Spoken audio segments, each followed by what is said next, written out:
subject 1 and subject 2 joined by as well as, then the verb must be in accordance with the first subject. First subject of tables are plural. Plural means the verb must be plural. That means what? That means what? Here plural verb means are and have, were and do. These are all plural verbs. Then attached is there, V3. So that means this is wrong. Then these two are in passive voice. This is in active voice.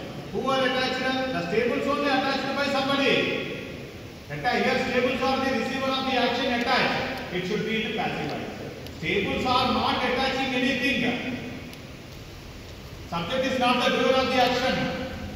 Understand? It is passive form. That means have is wrong. There is no indication of past tense. Verb is wrong. It should be are. Are attached to the verb.